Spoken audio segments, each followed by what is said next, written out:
Over the course of some 14 centuries, the Romans and other peoples of Italy employed a system of nomenclature that differed from that used by other cultures of Europe and the Mediterranean, consisting of a combination of personal and family names. Although conventionally referred to as the tria nomina, the combination of pronomen, nomen, and cognomen that have come to be regarded as the basic elements of the Roman name in fact represent a continuous process of development. From at least the 7th century BC to the end of the 7th century AD, the names developed as part of this system became a defining characteristic of Roman civilization. And although the system itself vanished during the early Middle Ages, the names themselves exerted a profound influence on the development of European naming practices, and many continue to survive in modern languages. Overview. The distinguishing feature of Roman nomenclature was the use of both personal names and regular surnames.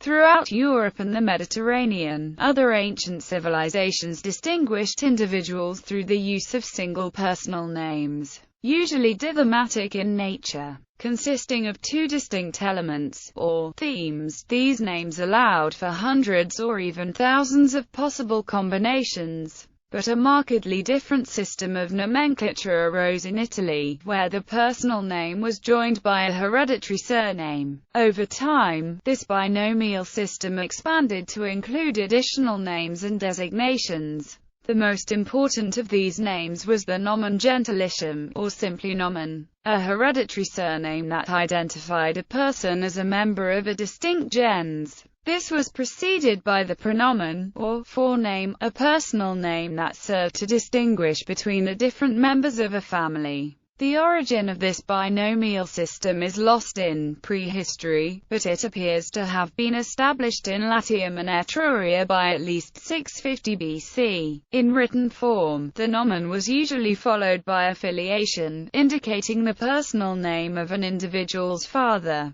and sometimes the name of the mother or other antecedents. Toward the end of the Roman Republic, this was followed by the name of a citizen's voting tribe. Lastly, these elements could be followed by additional surnames, or cognomina, which could be either personal or hereditary, or a combination of both. The Roman grammarians came to regard the combination of pronomen, nomen, and cognomen as a defining characteristic of Roman citizenship, known as the tria nomina. But although all three elements of the Roman name existed throughout most of Roman history, the concept of the tria nomina can be misleading, because not all of these names were required or used throughout the whole of Roman history. During the period of the Roman Republic, the pronomen and nomen represented the essential elements of the name. Of the cognomen first appeared among the Roman aristocracy at the inception of the Republic, but was not widely used among the plebeians, who made up the majority of the Roman people, until the 2nd century BC. By contrast, in imperial times the cognomen became the principal distinguishing element of the Roman name, and although pronomina never completely vanished, the essential elements of the Roman name from the 2nd century onward were the nomen and cognomen. The nomenclature of Roman women also varied from the classical concept of the tria nomina. Originally Roman women shared the binomial nomenclature of men, but over time the pronomen became less useful as a distinguishing element, and women's pronomina were gradually discarded, or replaced by informal names.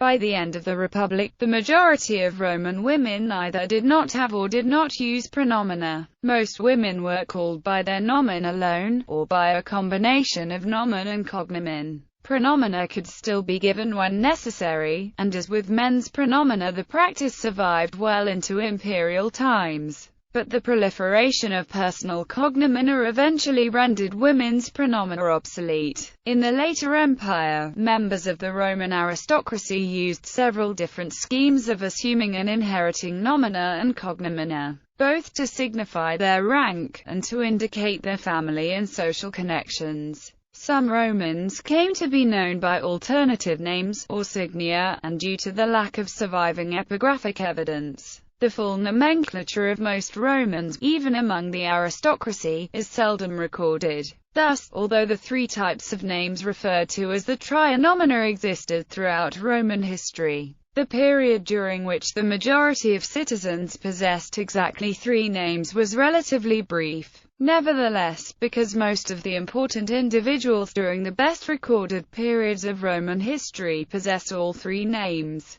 the trinomina remains the most familiar conception of the Roman name. For a variety of reasons, the Roman nomenclature system broke down in the centuries following the collapse of imperial authority in the West. The pronomen had already become scarce in written sources during the 4th century, and by the 5th century it was retained only by the most conservative elements of the old Roman aristocracy. Over the course of the 6th century, as Roman institutions and social structures gradually fell away, the need to distinguish between nomina and cognomina likewise vanished. By the end of the 7th century, the people of Italy and Western Europe had reverted to single names, but many of the names that had originated as part of the trinomina were adapted to this usage, and survived into modern times. Origin and development. As in other cultures, the early peoples of Italy probably used a single name, which later developed into the pronomen. Varro wrote that the earliest Italians used simple names. Names of this type could be honorific or aspirational, or might refer to deities, physical peculiarities, or circumstances of birth. In this early period,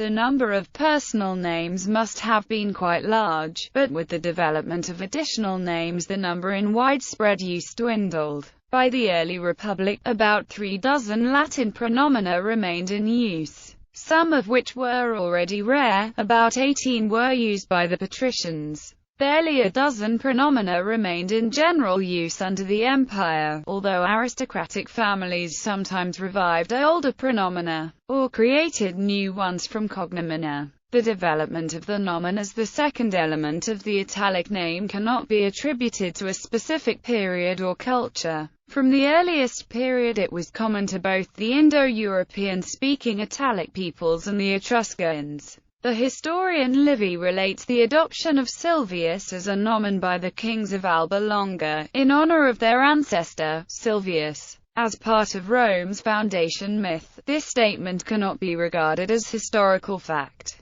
but it does indicate the antiquity of the period to which the Romans themselves ascribed the adoption of hereditary surnames. In Latin, most nomina were formed by adding an adjectival suffix, usually ius, to the stem of an existing word or name. Frequently this required a joining element, such as e, id, il, or on. Many common nomina arose as patronymic surnames, for instance Martius from Martifilius, Sextius from Sextifilius, Publilius and Lucilius from Publifilius and Lucifilius. This seems to indicate that, as with later European surnames, the earliest nomina were not always hereditary, but might be adopted and discarded at will, and changed from one generation to the next. The practice from which these patronymics arose also gave rise to the filiation, which in later times, once the nomen had become fixed, nearly always followed the nomen. Other nomina were derived from names that later came to be regarded as cognomina, such as Plancius from Plancus or Flavius from Flavus, or from place names, such as Norbanus from Norba. The binomial name consisting of pronomen and nomen eventually spread throughout Italy. Nomina from different languages and regions often have distinctive characteristics. Latin nomina tended to end in ius, us, aius, eius, eus, or aeus, while Oscan names frequently ended in is or iis, Umbrian names in as, anis, enas, or inas, and Etruscan names in ana, ena, ena, or ina. Oscan and Umbrian forms tend to be found in inscriptions. In Roman literature, these names are often Latinized. Many individuals added an additional surname, or cognomen, which helped to distinguish between members of larger families. Originally these were simply personal names, which might be derived from a person's physical features, personal qualities, occupation, place of origin, or even an object with which a person was associated. Some cognomina were derived from the circumstance of a person's adoption from one family into another, or were derived from foreign names, such as when a freedman received a Roman praenomen and nomen. Other cognomina commemorated important events associated with a person, a battle in which a man had fought, a town captured, or a miraculous occurrence. The late grammarians distinguished certain cognomina as agnomina. Although originally a personal name, the cognomen frequently became hereditary, especially in large families, or gens, in which they served to identify distinct branches, known as stirpes. Some Romans had more than one cognomen, and in aristocratic families it was not unheard of for individuals to have as many as 3, of which some might be hereditary and some personal. These surnames were initially characteristic of patrician families, but over time cognomina were also acquired by the plebeians. However, a number of distinguished plebeian gentes, such as the Antonii and the Marii, were never divided into different branches, and in these families cognomina were the exception rather than the rule. Cognomina are known from the beginning of the Republic, but were long regarded as informal names, and omitted from most official records before the 2nd century BC. Later inscriptions commemorating the early centuries of the Republic supply these missing surnames, although the authenticity of some of them has been disputed. Under the Empire, however, the cognomen acquired great importance, and the number of cognomina assumed by the Roman aristocracy multiplied exponentially. Adding to the complexity of aristocratic names was the practice of combining the full nomenclature of both one's paternal and maternal ancestors, resulting in some individuals appearing to have 2 or more complete names. Duplicative or politically undesirable names might be omitted, while the order of names might be rearranged to emphasize those giving the bearer the greatest prestige. Following the promulgation of the Constitutia Antoniniana in AD 212, granting Roman citizenship to all free men living within the Roman Empire, the praenomen and nomen lost much of their distinguishing function, as all of the newly enfranchised citizens shared the name of Marcus Aurelius. The praenomen and sometimes the nomen gradually disappeared from view, crowded out by other names indicating the bearer's rank and social connections. Surviving inscriptions from the 5th century rarely provide a citizen's full nomenclature. In the final centuries of the empire, the traditional nomenclature was sometimes replaced by alternate names, known as signa. In the course of the 6th century, as central authority collapsed and Roman institutions disappeared, the complex forms of Roman nomenclature were abandoned altogether, and the people of Italy and Western Europe reverted to single names. Modern European nomenclature developed independently of the Roman model during the Middle Ages and the Renaissance. However, many modern names are derived from Roman originals.